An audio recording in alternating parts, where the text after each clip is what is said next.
ఓం సదాశివసమారంభాం వ్యాసశంకరమధ్యమాం అస్మదాచార్యపర్యంతాం వందే గురు పరంపరాం. జ్యోతిషశాస్త్రాన్ని భావితరాల వారికి ప్రసాదించిన ఋషుల యొక్క పాదపద్మాలకి నమస్కారం చేసుకుంటూ, అలాగే నాకు ఈ జ్యోతిష విద్యను నేర్పిన గురువర్యులు జ్యోతిష బ్రహ్మ కీర్తిశేషులు శ్రీ ఈరంకి సూర్యనారాయణమూర్తి గారు, సూర్యశ్రీ దైవజ్ఞ గారి యొక్క పాదపద్మాలకి నమస్కారం చేసుకుంటూ, ఓం శ్రీ మహాగణాధిపతి నమః, శ్రీ గురుభ్యో నమః, హరి ఓం. వీక్షకులందరికీ నమస్కారం. డిసెంబర్ నెల 1వ తారీఖు లగాయతు డిసెంబర్ 7వ తారీఖు వరకు ఉండేటువంటి గ్రహగతుల ఆధారంగా ద్వాదశ రాశుల వారికి ఈ వారం ఏ విధమైనటువంటి శుభాశుభ ఫలితాలు కలగబోతున్నా తెలుసుకుందాం. అందులో భాగంగా ఈ వారం ఉండేటువంటి గ్రహగతులను గమనిద్దాం. ఈ వారంలో గురుడు వక్రించి వృషభ రాశి యందు సంచారం చేస్తూ ఉండగా, కన్యా రాశి యందు కేతువు సంచారం చేస్తున్నారు. కర్కాటక రాశి యందు కుజుడు నీచ స్థానంలో సంచారం చేస్తూ ఉన్నారు.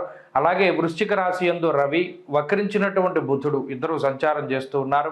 అలాగే మకరమందు శుక్రుడు, కుంభమందు శనేశ్వరుడు, మీనమందు రాహువు సంచరిస్తూ ఉండగా, చంద్రుని యొక్క సంచారము వృశ్చికము, ధనుస్సు, మకర రాశుల్లో ఈ వారం ఉండబోతూ ఉన్నది. ఇటువంటి పరిస్థితుల్లో ద్వాదశ రాశుల వారికి ఏ విధమైనటువంటి ఫలితాలు కలగబోతున్నా తెలుసుకుందాం. అందులో భాగంగా మొదటిది మేషరాశి. తులారాశి వారికి ఈ వారం సానుకూలమైనటువంటి గ్రహస్థితి గోచరిస్తూ ఉన్నది. ప్రత్యేకించి గత వారంతో పోల్చుకుంటే శుక్రబలం పెరగడం, చతుర్థ స్థానంలోకి శుక్రుడు రావడం కొంత స్థిరత్వాన్ని ఇస్తుంది. అంటే ఇది ఎక్కువగా చదువుకునేటువంటి వారికి మంచిది, అలాగే స్త్రీలకు మంచిది, అలాగే ఉద్యోగస్తులకు చాలా మంచిది, మరీ ముఖ్యంగా వ్యాపారం చేసేటువంటి వారికి కూడా మంచిది. ఎందుకంటే శుక్రుడు చతుర్థ స్థానంలోకి రావడం వల్ల అటు బంధుమిత్రులతో ఉండేటువంటి సఖ్యత పెరుగుతుంది, కుటుంబంలో కలివిడితనం పెరుగుతూ ఉంటుంది, అలాగే ఉద్యోగ వ్యాపారాల్లో ఉండేటువంటి సమస్యలు తగ్గుతాయి, పిరికితనం పోతుంది. అంటే భయపడుతూ ఏదైతే ఇప్పటివరకు కొంత గత నెల రోజులుగా మానసికమైనటువంటి భయాలు ఉన్నాయో ఆ భయాల్ని అధిగమించడానికి ఈ గ్రహస్థితి చాలా ఉపయోగపడుతుంది.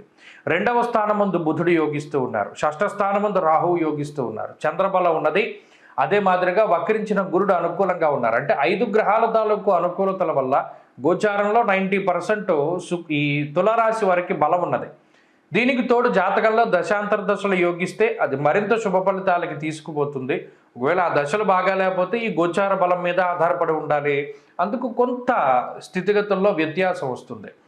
అయితే ఈ గ్రహస్థితి ఇందాక చెప్పుకున్నట్టు శుక్రుని యొక్క స్థితిగతులే కాకుండా వక్రించిన గురుడు రాహు యొక్క స్థితిగతుల వల్ల కూడా అటు ఆరోగ్య పరిస్థితులు బాగున్నాయి. అంటే ఈ రాశి వారికి ప్రత్యేకించి ఏది కూడా తీవ్రమైన అనారోగ్య సమస్యలు రాకుండా, ఒకవేళ ఏదైనా తేలికపాటి సమస్యలు వచ్చినా వెంటనే వాటి నుండి బయటపడేటువంటి విధంగా ఈ గ్రహస్థితి ఫలితాన్ని ఇస్తుంది.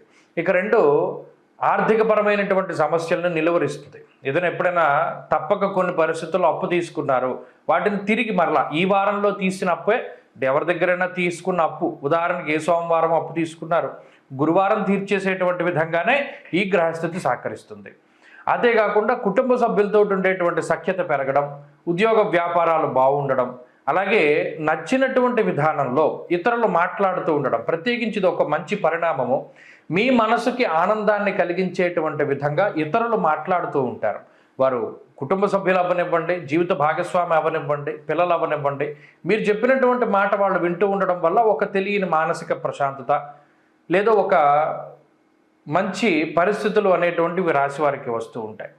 అలాగే ఉద్యోగ వ్యాపారాలు బాగున్నాయి. తులారాశి వారు ప్రత్యేకించి ఈ వారంలో మరింత అనుకూలమైనటువంటి ఫలితాలని సాధించడానికై ఆదిత్య హృదయం ఎక్కువగా పారాయణ చేయాలి. ఎందుకంటే నిష్ఫలం కృషి వాణిజ్య విత్త రాశిగతేరవౌ. రవి 2లో ఉన్నప్పుడు ఫలితాలు తక్కువగా వస్తాయి. అంటే ఏదైనా ఒక గొప్ప కృషి చేసినా కూడా దానికి సంబంధించినటువంటి ఫలితం రాదు. అందువల్ల కొంత జాగ్రత్తగా సూర్యారాధన చేస్తూ ముందుకు వెళ్ళడం ద్వారా మంచి ఫలితాలు సాధించగలుగుతారు. ఈ వారంలో కలిసి వచ్చేటువంటి రోజు గురువారంగా చెప్పవచ్చును. అదృష్ట సంఖ్య 9, అదృష్ట వర్ణము పసుపు. తదుపరి వృశ్చిక రాశి.